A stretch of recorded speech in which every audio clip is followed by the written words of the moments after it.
Hello guys, Freedom Tower here.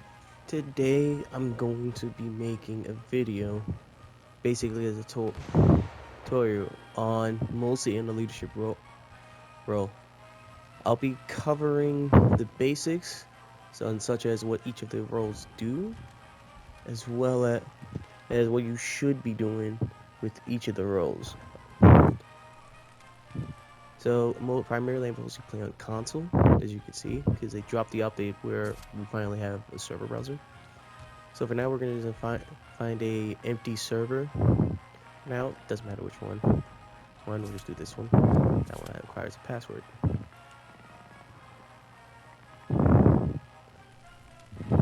There you go. So we're just going to be hopping an empty server, and then we're going to get the ball rolling.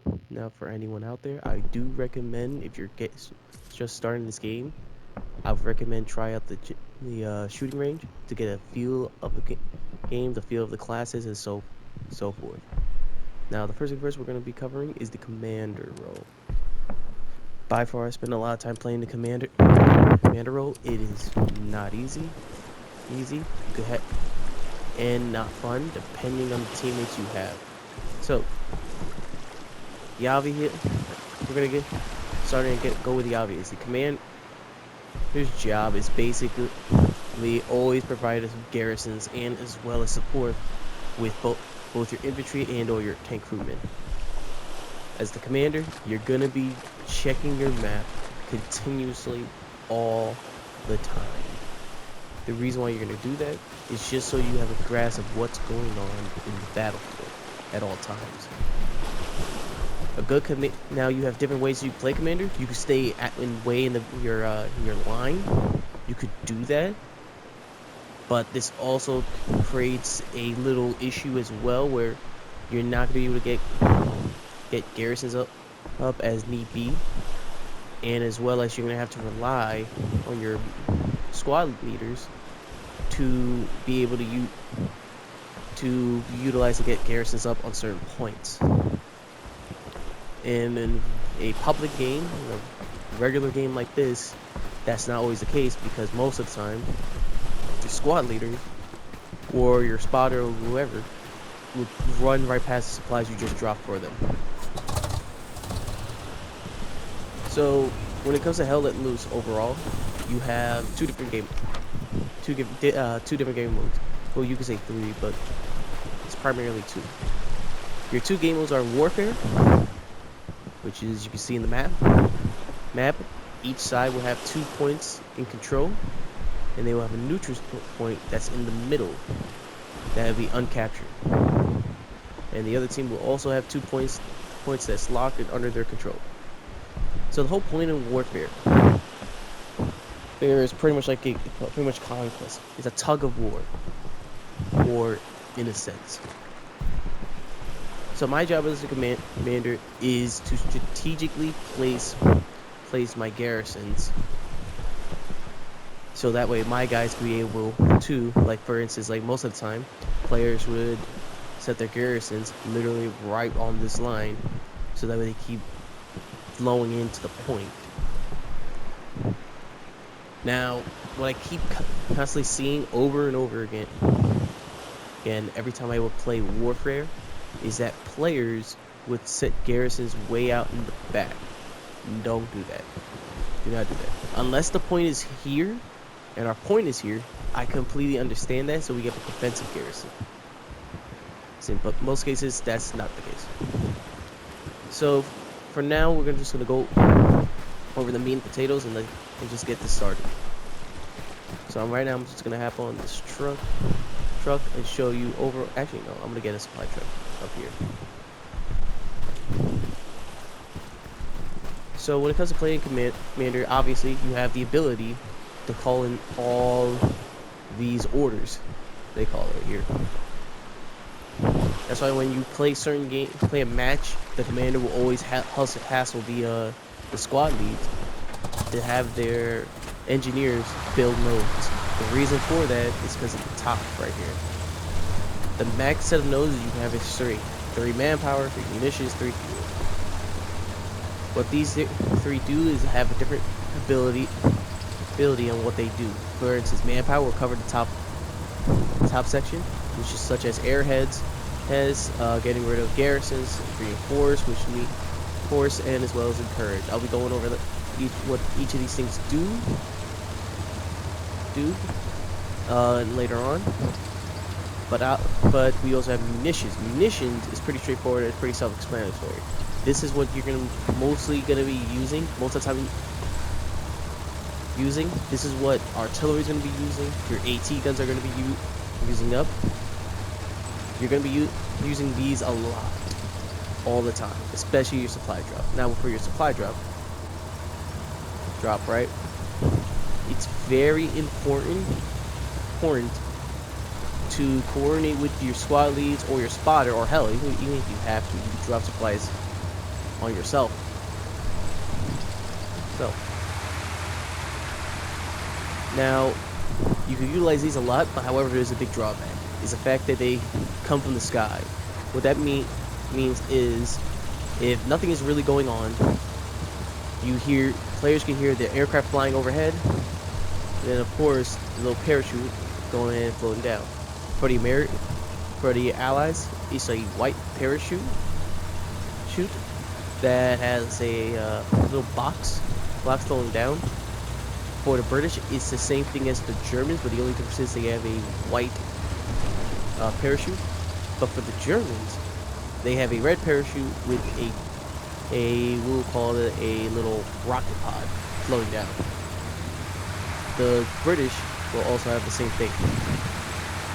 Now, the whole point of warfare overall is to capture and hold as many points as possible. So we're just gonna go ahead. I'm gonna get a garrison up and capture the point. I'm gonna show you what you should be doing to play commander and as the commander.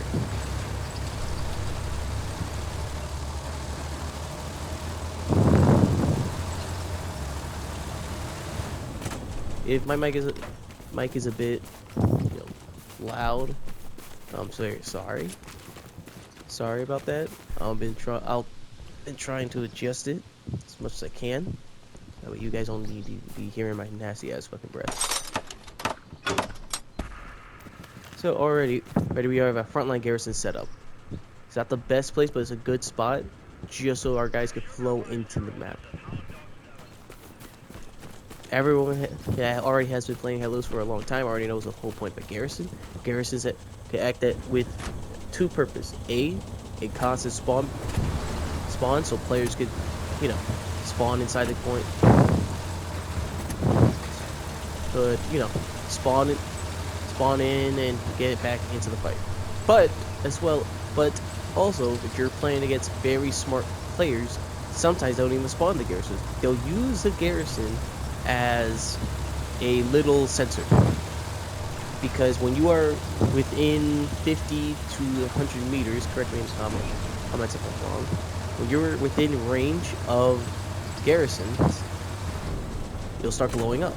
It'll start glowing, and when you get really close to the garrison, when they get close to the garrison, they will get locked, meaning nobody can spawn in to the garrison overall. So it's very imperative to always try to keep your garrisons alive as much as you can. Now, since I always play commander, I prefer playing defensively most of the time because it's way easier to defend a point than to attack. So we're just gonna capture this point, and overall, I'm gonna show you how you should place your garrisons, where you should put them, the whole purpose of them, and so on. So this is win 7. Win 7 is one of the tougher points to really capture because of all the default barbed wire surrounding the point. So whoever captures this point will have a major advantage. The only way for you to lose this point is if your team is very uncoordinated and always just goes for the attack rather than just waiting it out. So the big common issue I always see when playing Warfare, as soon as we capture the point, players would immediately just run straight to the next point. Me personally, I would not recommend you guys do that. I would recommend like get your defensive garrisons up first, so that way if anything, you know you have a fallback, just in case if, let's say, you're attacking Legrand, and all of a sudden we're losing win 7. We have a fallback, so our guys could go in and defend win 7. I've seen players would build garrisons in the middle of the point. Now this is not a bad idea, especially depending on the point. So win 7 is very heavily fortified, so that could work, and that's not a big issue. Because since it's all heavily fortified and there's so many heavily fortified, you can actually build your garrison in the middle. That's okay. Okay, but if we're playing, but in a place like, for instance, like Legrand, where there is abundant cover, however, it's not really preferable to put your garrison slap dab in the middle. So what you should do, for instance,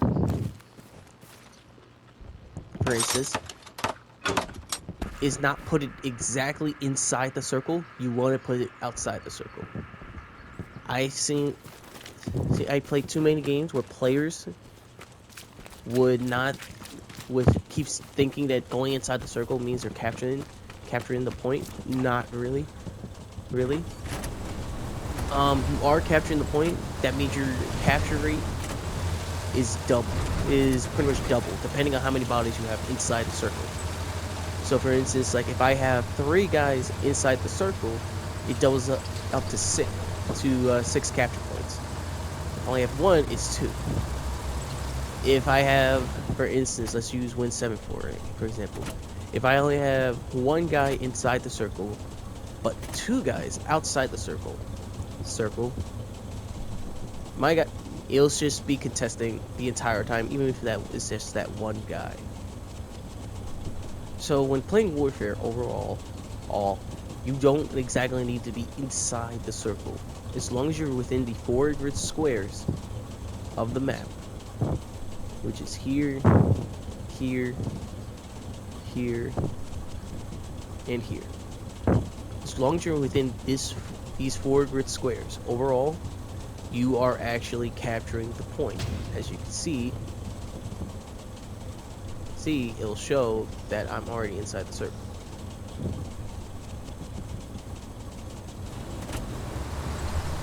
Just to give you a better demonstration, I'm gonna go ahead and go to the next point. I'm not gonna really capture it. I'm just gonna go ahead and just be in the 4 grid squares. Just to give you an example, I'll show you. So overall, when you're playing Commander, most of the time, 99% of your time, you'll be driving the supply truck. You're always going to be driving the supply truck. The reason why you're going to be driving supply truck is just so you get garrisons up and running at all times. You can use supply drops, but keep in mind it's a double-edged sword. Yes, you're going to have 150 supplies drop from the sky to anywhere in the map, but you're pretty much having a beacon saying, hey, we're here, we're gonna set up a garrison, saying that we're gonna be coming in from north, south, east, west, or whatever the case may be. That's pretty much how it is. And that is a no good thing. The only time you should do it is whether you're within your line or your guys has controlled enough space so you can keep dropping supplies. So we're just gonna go make our way to the point. We're already inside, and as you can see, we're already capturing. I don't exactly need to be inside the circle. I can literally just be within the 4 grid squares to capture the point. I was just going to back up because I don't really want to capture it. But overall, you see the grasp of it. As long as you're in the 4 grid squares, you can definitely capture or contest the point.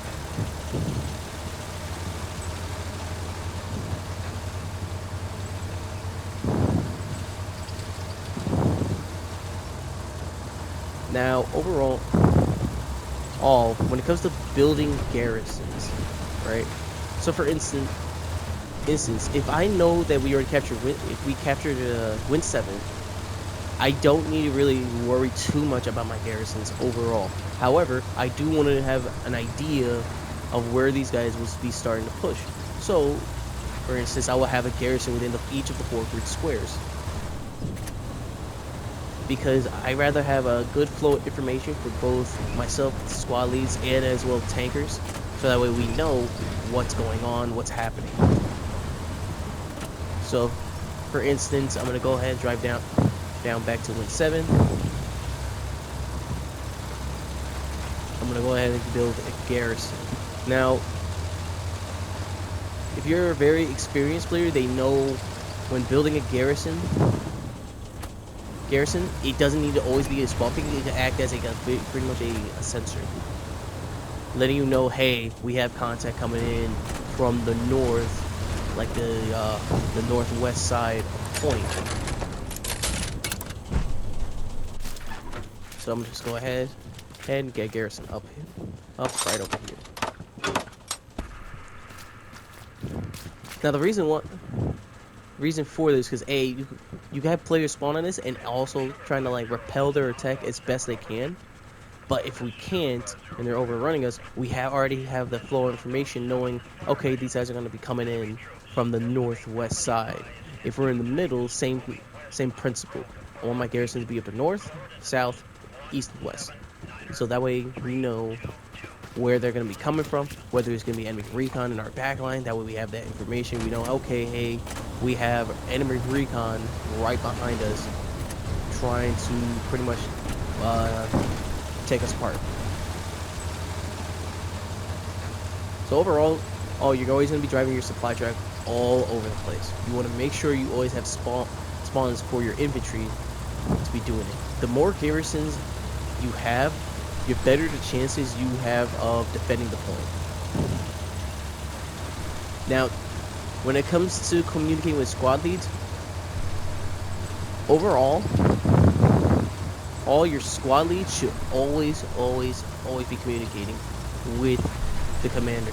If they're in a good spot and they can get a garrison up, they should report that. But also, I'm going to say this right now, squad leads don't need to rely on the commander to drop supplies. They can literally have a support player or support just drop supplies for them. A lot of players that play this game do not do that. It is pretty wild to see that it is not a thing that happens. I know on PC, that might be a common thing that happens, but for console, like, players just don't really do that. I don't know why. I don't know. Don't have a good reason for it, but it's just a thing that they just don't do. Now, next thing we'll be covering is the commander's abilities. So the commander's abilities are pretty straightforward and very simple. First off, we're going to cover the manpower orders. Now, as you can see, we have the numbers on the top indicating how much manpower or fuel or munitions I have. And for the orders, as you can see, they also have a price, such as, for instance, the airhead and encourage are the most expensive ones. So for establishing airhead, what this is basically your spawn beacon. You can deploy this thing anywhere within the map.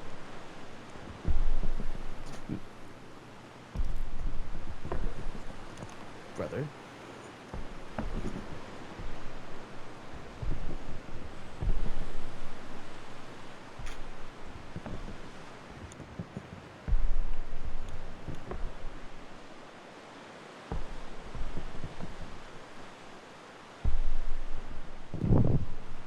Sorry about that. Now, overall, you can spawn it anywhere around the map. There's a video on airheads by Commander Crane. He explains the airheads pretty well in different ways you could do it. For overall airheads, you want to keep it. But overall, you want to make sure your airheads are always established at all times. You can use it offensively, such as putting it way behind them, or you can use defensively and put it on your point, so your guys could be spawning in if we have no other garrisons. Next up, you have your dismantle garrison. This is pretty much self-explanatory. I just pick a garrison, like so. Press square, press, and activate the ability, and I'll just get rid of the garrison. Honestly, it's pretty much a waste because you could just redeploy and just get rid of the garrison overall. Next up, you have your reinforce. What reinforce does, for instance, right? So it only works inside the circle. It does not work outside the 4 grid squares. So for instance, like if we are losing with 7, but we have a good handful of people inside the circle, we'll just drop a reinforce on point, and this doubles our capture rate, so we can defend our point. It doesn't work for the enemy team. It only works for your team, and vice versa. And that's it, pretty much. It's only used for used pretty much defensively. And then you have encourage. Encourage doubles your resources. So if you have nodes up, like for instance, like this game, I don't really have. This is an empty server, so we don't really have nodes up. But for instance, like if we have all 3 set of nodes, instead of 30 minutes, it'll be 90 minutes. If we have 1 set of nodes, instead of 40 minutes, it will be 50 minutes. 2 set of nodes, 50 to 70, 50 to 70, and 3 set of nodes, 60 to 90. So overall, courage, you're always going to be popping this off because you always want to stay topped off with your resources.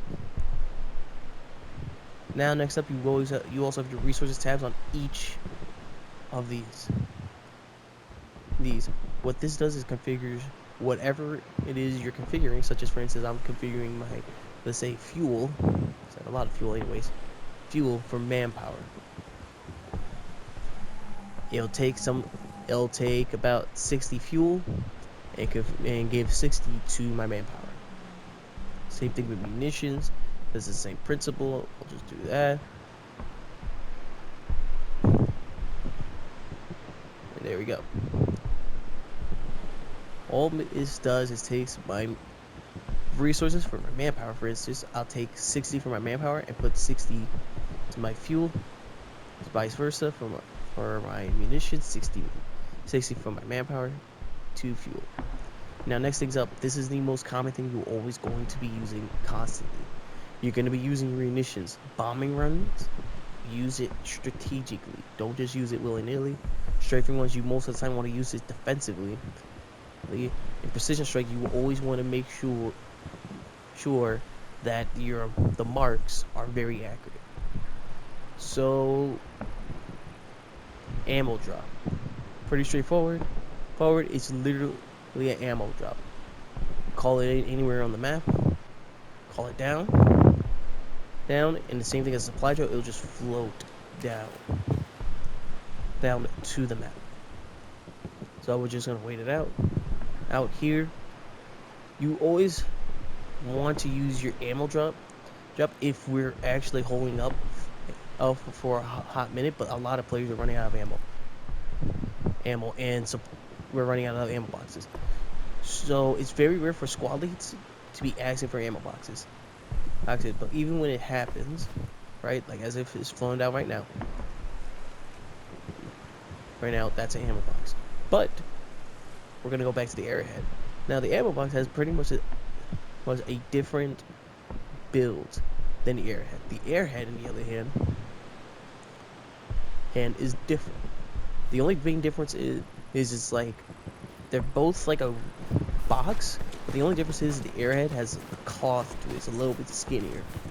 As you play on, and you're listening in, you start noticing it very quickly. Then obviously next up you have your supply drops. You can drop supplies anywhere on the map. So that way you can build garrisons, get fortifications up, hubs, and whatnot. It doesn't. It's fine to call if you have a good amount of garrisons up. It's fine to drop your supplies in the back so your engineers can get nodes up and running pronto. That's not a big deal. Or if you could use a supply truck and just use the glitch to get an infinite amount of supply trucks and drop it in HQ, that's also great. Next up is your recon. Your recon, you're going to be using this a lot as well as your supply drop and your bombing run. What recon does overall, it will fly over the map anywhere. So for instance, like if I wanted to go diagonal, I could do that. Up and down, left to right, or right to the left. So when this flies over, it will mark the other team on the map for about, I think it was like 10 seconds. Seconds, right? So we're just gonna activate it, and we're gonna have the recon plane fly over. It's really good to use this to help out your infantry as well as your tankers, so that way they have a grasp and knows what's going on in the battlefield. So it flies overhead, and the great thing about it is, depending on the direction it flies from, it could really help you out. So keep that in mind. So for instance, if they're coming in from the north, right, but I need to see them right away, I can have it go from south to north, or I can have them come from north to south overall, or diagonal as well. So when you see the red dots on the map, it shows infantry. Solid red diamond shows that they are tankers, and diamonds and hollow diamonds indicates like enemy vehicles such as half tracks, jeeps, supply trucks, transport trucks, that kind of stuff. Next up you have is your precision strike. This thing is very, very precise. You need to have the precise call out, precise marks to use this thing. So to show you how it's used, I'm just gonna call it down over here. Here, you pick any direction where it comes from, really doesn't matter. We're just gonna call it down. So primarily this thing is always used against stationary targets such as mostly tanks or solo tankers that stay in the back. So we're just gonna call it precision strike, and this is an audio cue. You'll hear what is happening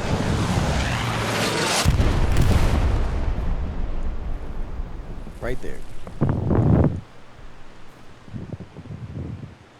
This is what the precision strike's purpose is. It's to take out stationary targets. You could use it to get rid of garrisons. You could use it to take out half tracks. But keep in mind, it has a very, very long cooldown, which is 20 minutes. So be sure you use it very wisely. Next up, you have your strafing. Strafing run is when the aircraft flies overhead and starts shooting in a straight line. This is mostly used for defensively, such as defending garrisons, but you also use it offensively.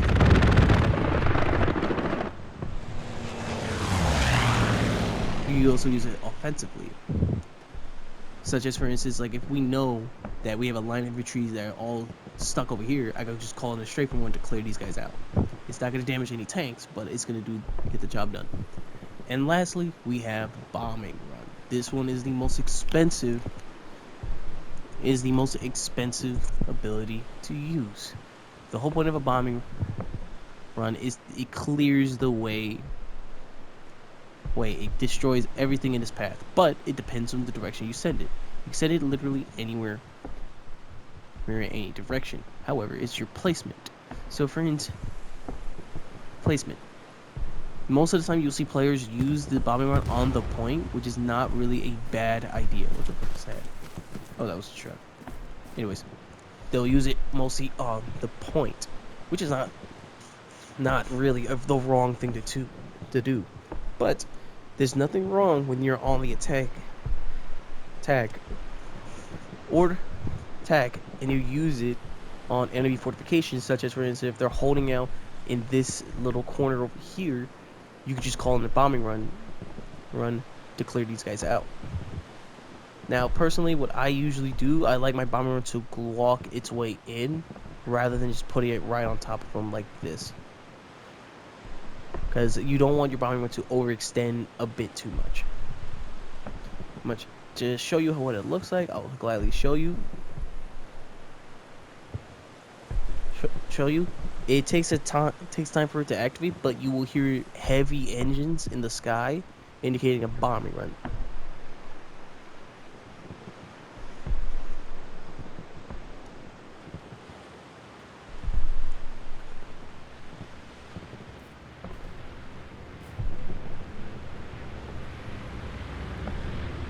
So there goes the bomber. There goes the bombs.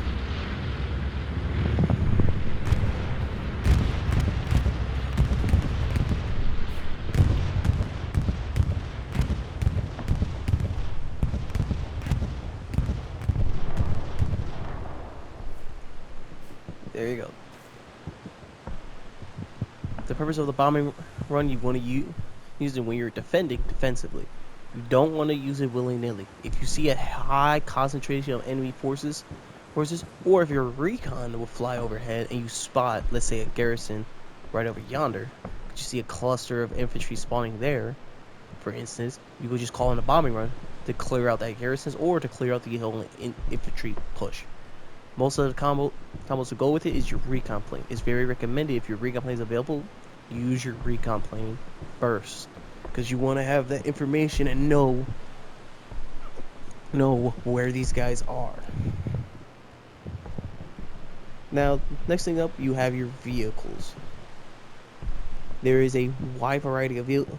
There's a decent portion of vehicles in the game. You have your half track, your light, medium, and heavy tanks. For the Americans, we get 2 heavy tanks. Germans get as well 2 heavy tanks as well.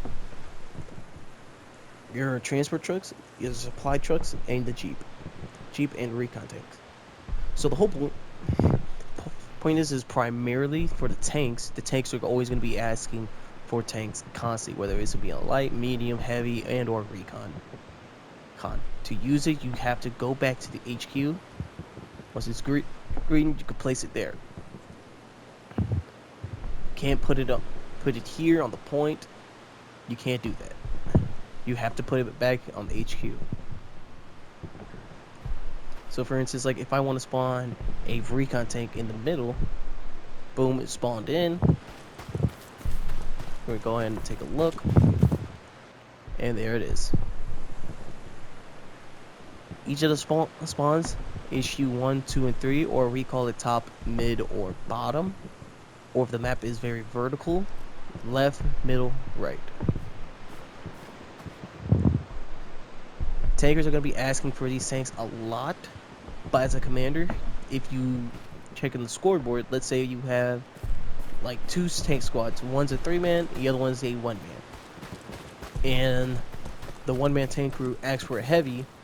In my opinion, I would not give them the heavy, because that's a waste of resources, it's a waste of fuel, that's a waste of tanks overall. So I would rather give the heavy to a all 3-man team than a 1-man team. If he had another person, I will maybe give him the heavy, but personally I will give him a different heavy tank. You're going to be running out of fuel a lot if your tank crew are really bad, and it'll show. Like for instance, like if we're defending with 7 and our tank crew, instead of playing defensively, these guys are literally just driving around and just go farming for kills, or sitting in the back farm for kills, and all of a sudden they die constantly. You're wasting fuel. So as a commander, do not be afraid to tell these guys, hey, yeah, you're not getting these tanks, you're taking the defaults because you guys keep fucking dying, you're wasting all our fuel for no fucking reason. Then you have your next set of vehicles that are not exclusively for tanking, but as well as for your infantry. So for instance, like I'm gonna call in a half track. Now if you notice, the half track is glowing green. Is glowing green. The half track indicates is just basically your mobile spawn. Half tracks can change the way of the game depending on where you place it. It's very imperative. Do not drive it to the front lines. You want to keep it hidden and you want to keep it safe. Safe. For instance, like if we're attacking Legrand, we have all our garrisons set up, but these guys are bunkered down, watching the east and south side. It doesn't hurt to take the half track, go to the north, and place it very carefully, so that way you can start the attack from the north side and build from there.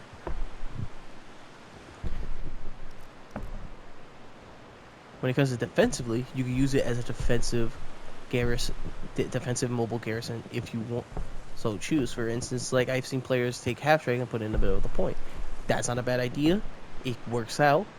It's out. By seeing smarter players who will take the half track and put it, let's say, somewhere around like here, where it's in the point but out of sight. But keep in mind, once your half track is destroyed, whether it's AT, whether it's in satchel, tanks, it's done. That's it. You have more than one half track in the field. But keep in mind, you want to utilize your half track very, very conservatively. You don't want to just drive it up and use it in the front lines. And don't worry about the tanks. We'll be covering the tanks soon, just in case.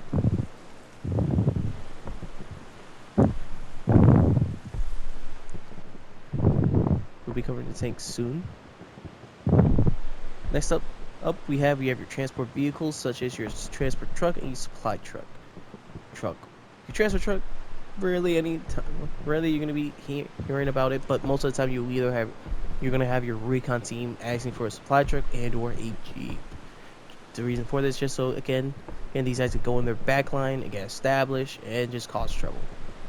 Your supply truck is pretty much is something you're going to be using a lot for both your engineers, your squad leads, and as well as for yourself, or even recon too. Because I've seen recon tanks take a supply truck, drive it to their back line, and get a garrison established. Now, last thing, you have your jeep. The jeep is fun to drive. It's very fast to get to point A to point B, but you're not gonna really use it as the commander because like you want to get spawns up and running. So most of the time you're gonna be using the supply truck. Now, since we already covered all of these, right? So this video is about to be in 40 minutes. That's fine. Now, since we already covered all of these and their purpose, it's time to show you the other units in the game and what their role is. So I'm just gonna redeploy. I'm gonna go ahead and pick squad lead.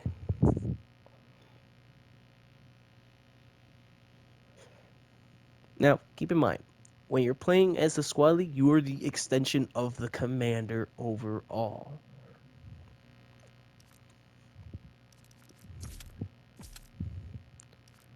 So, as a squad lead, your job overall, is again, you are the extension of the commander. You are his eyes and ears in the front line. You let the commander and tank crew, or even artillery crew, know what's going on at all times. I'm not going to cover the loadouts because honestly there's a lot of videos that cover the loadout, but overall I'm going to just kind of cover the playstyle for the infantry. So as a squad lead, it is very important to communicate with your squad and give them a rundown on how you want to play the game. For instance, most of the time when I play squad lead and we're playing warfare, I always play defensively. The reason why is because I like playing defensively, because A, I get a lot more kills that way, and B, you get a lot of value defending than you do attacking. Now, one thing the squad leads and the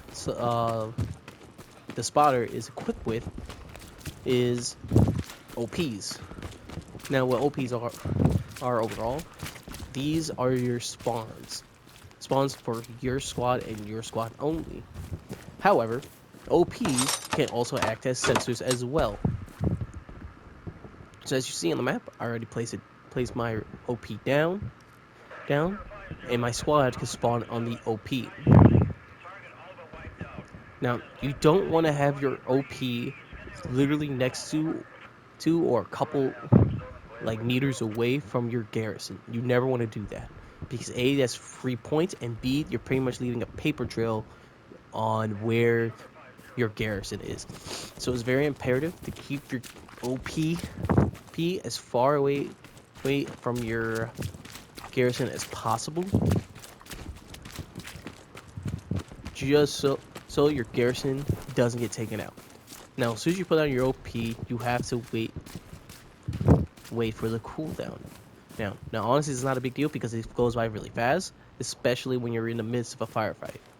But, fun fact, you could also build garrisons, as well as the squad lead. The only difference between the squad lead and commander building garrison is the commander's garrison takes a while to dismantle. Squad leads are relatively quick. So, for instance, like if you are in a good spot, like a really good spot to build a garrison, you just tell your support player or whoever's playing support to drop supplies. When you're in the blue zone, it costs 50 supplies. So as you can see when each of the supply crates or supply drops comes with 150 supplies. Since I'm in the blue zone, it is down to 100. So literally, I could keep building garrisons over and over and over again, at least 3 times. But if I'm in the red zone, it costs 100 supplies. So that means I have to be, when you're making a red zone garrison, you want to be very smart on where you want to place your garrisons at. So you could do the good old-fashioned way, which is the double drop, where you would have one support player drop their supplies, redeploy, and another player take support role, and they also drop supplies. So that way you can get a garrison up. The biggest pro with this is the fact that you're not asking for the commander to drop supplies to give you basically like, hey, I'm here to the other team. Let them know that you're here, pretty much. It keeps you the garrison concealed, and as well as it goes a long way. Now, as a squad lead overall, when you are attacking, you want to make sure that you always utilize the ping system. So you can use the map, and the markers will all pop up. For instance, like if I want my squad to move here, only my squad could see it. But if I see something, let's say a tank over there, I go left on my D-pad, use the right stick to pick whatever it is I'm seeing. For instance, let's just go for a tank marker. It'll pop up on the map.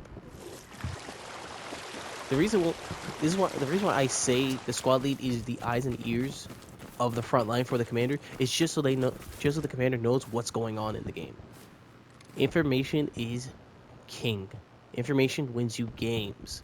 If you don't relay that information to either your tankers or your commander, you're going to struggle.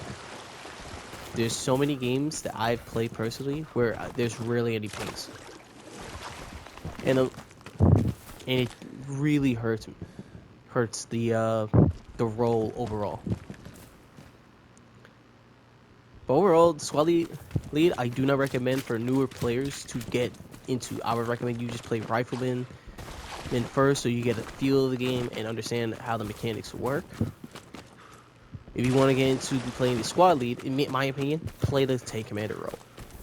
The reason why I say play the tank commander role, because just so you can understand how the command chat works, so you have an understanding of how things work and how things get the feel of things overall.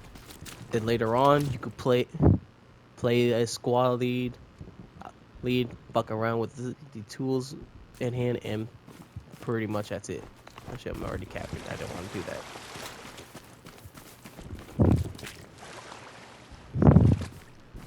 But overall, you will also communicate in squad chat. And you also communicate with other squad leads via the leadership radio. If you want to talk to your squad unit radio, and its proximity chat to anybody who's around your vicinity. It's very important to always communicate it. I'm letting you know this now because I play a lot of tanks overall. Your tank marks could literally help your tankers a shit ton. Be sure it's very accurate, or the very least, if you're not really sure, but you hear the tank firing, or you hear the engine roaring, but you don't know where he is just let your tankers know, hey, I hear this tank, hear a tank near me, is at grid D7. I'm not exactly sure where, but he's around this vicinity. As long as they know that, they can actually move accordingly, or go on a hunt and go find them, and pretty much that's it. Again, you are the eyes and ears of the battlefield. So it's very imperative that you let the other squad leads, your tank squads, even recon, know what's going on.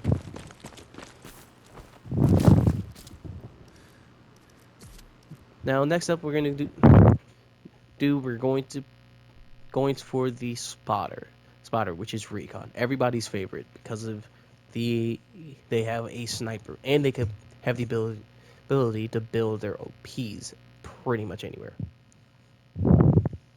So we're just gonna wait for the cooldown. And switch to recon.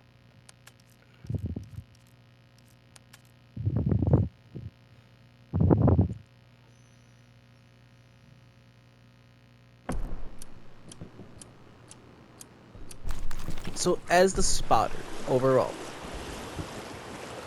as recon's job, your job is to be in the other team's backline and cause a lot of trouble. That is your primary job. You are hunting down garrisons. You are taking out nodes. You are relaying information on what's going on to the other squad leads, the commander, and as well as tank crew. Most of the time is very beneficial to be way in the back, but preferably you want to be somewhere in between their point and their next point. So that way you have a bird's eye view and you know what's going on and what's happening. Keep that in mind. Now, I've seen so many new players would hop on a recon and be in the front lines. If you ask me, that doesn't really work out because we're not getting a lot of value out of it. If we're defending and our back is against the wall, it's one thing, because one thing the recon is equipped with is a flare gun. So the flare gun pretty much acts as a free one-time use free, basically, like you just shoot in the air and boom, a little orange circle would illuminate in the map, showing off anybody within this circle, whether it's tank, infantry, or whatnot. It's very beneficial defensively, so that way the squad leads and the commander and tank commander know what's going on. So as a recon, you always want to avoid the front line like is the plague. You don't want to be there. You want to be in the red zone as much as you can. You could be in the blue zone, but only be there to pester their garrison, so that way they can divert their attention away from you. You know you're doing your job when the entire team is hunting you and your sniper down. Recon is a very fun role to play, but it requires a lot of map knowledge to know where to go, what to do, and so on. And also, it's very important when you're playing recon to have what I like to call trigger discipline. What this means is most of the time when when you're on foot and you're making your way to a position, if you see a huge wave of infantry running like across you but they don't spot you, it's very imperative that you do not fire. Keep in mind, stealth for recon is your best friend. You get a lot more value being quiet and not firing a single bullet unless you have to. You get a lot more value doing that because A, they don't know you're there, and it's a really good thing to have trigger discipline. Also, be sure to let your sniper know that as well,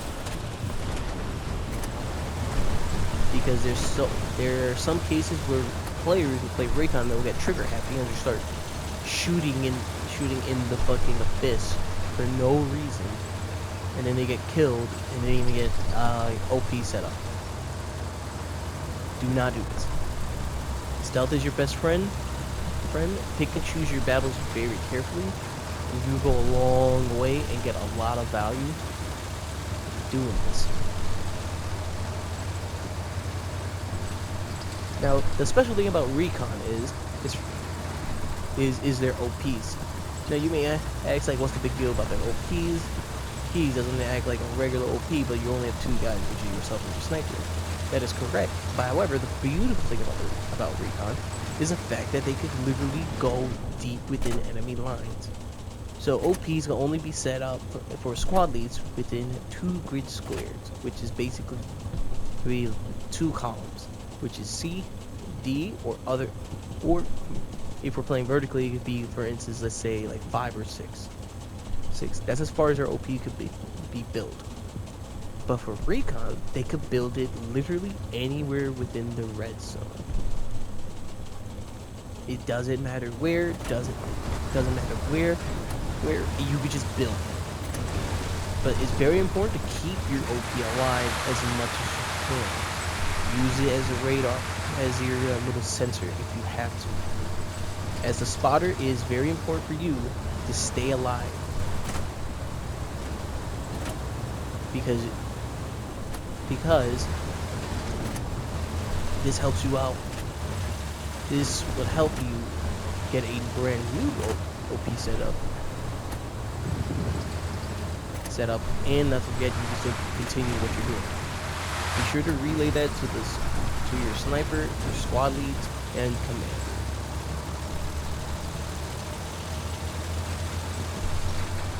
Now, when you're playing recon, right? Once you get set up, you can start causing trouble. But there's only one thing that kind of like deters me from playing recon is the fact that I'm always on what I like to call artillery watch, which is basically I go in their middle HQ and just take out their artillery constantly. In my opinion, that's not fun. I don't get a lot of use out of it overall. But again, as recon, you want to prioritize your targets. Garrisons, the enemy commander, nodes, those are your big boy targets. Supply trucks as well. You don't have the firepower to destroy it, but you can kill the driver. So it's very imperative that you overall all be a thorn of the enemy side. You want that. If you keep doing that you are doing your job and you're getting a lot of value. And plus, it takes some of their attention away from their play to go hunt you down. So I'm going to demonstrate real quick on OPs. Right. So for instance, if I go drive all the way to, let's say, just P3, right? Let's just drive there again. It was up to be almost an hour. Right. Drive all the way to P4. Right. Alright, we're over here. I go ahead and build my OP. Now when you're building your OP as recon, you want to avoid the main roads or dirt roads at all times, because you don't want a random supply truck or tank or whatnot, just out of nowhere, just take out your OP. That's bad. You don't want to do that. Instead, you want to build it away from the roads. Overall, you can put them in bushes. You can put it behind walls. You can put them anywhere. Now, since you got your OP established, now it's time for you to get to work.